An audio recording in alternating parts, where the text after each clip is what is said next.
Hi, I'm Jeff Aronheim, and this is a little bit of Get to Know Me More on Confessions.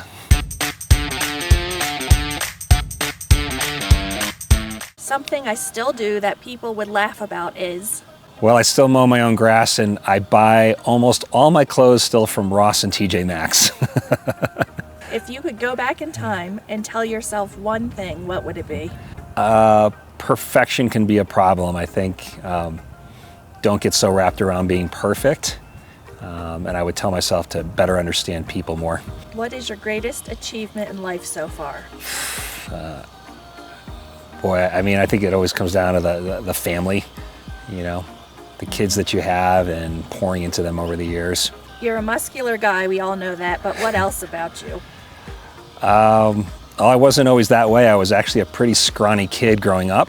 I was honestly picked on quite a bit by some pretty big bullies, and so even though people see me today, that's not the childhood that I had. What would you say that you hate because of a certain reason? I think one thing that really kind of triggers me is when I feel people don't care.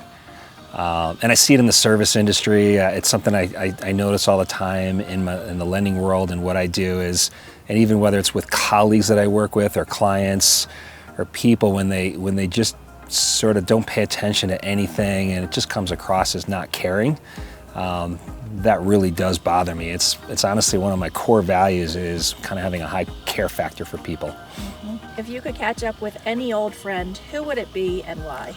Oh boy. I have so many I grew up in Connecticut. I had friends from an amusement park lake that we lifeguarded at. I worked in restaurants. I had high school, college there, and then out here I also had friends before I even started school that I'm still really close with. So there's so many of them. I'm not really sure who I would ask for, because I still keep in touch with a lot of them. And then out here there's a whole group of folks. I was an engineer in my former life, so there's that group I'm still close with, and then there's the lending world, and then the world that my wife and I have with all of our friends that involved. So I'm not really sure what one person would be. It's just this, big network I'm super grateful for. What would you most like to improve about yourself? Well, you know this one.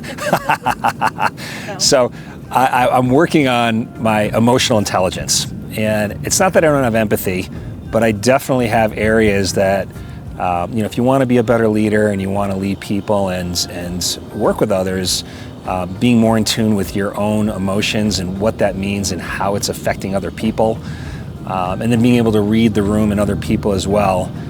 So it's not that I don't have empathy, it's just that it's an area that I can definitely improve on, and I'm actually paying a coach to coach me once a month on it, and I actually love, I hate the homework, but I love the actual coaching, and I even wrote a letter from the heart about it.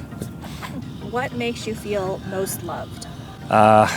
Well, my love language it's kind of a combo of like physical touch, words of affirmation, and quality time. But I just think when people show they care about you, whether they just something they think about,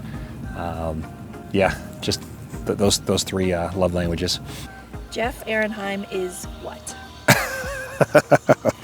A work in progress.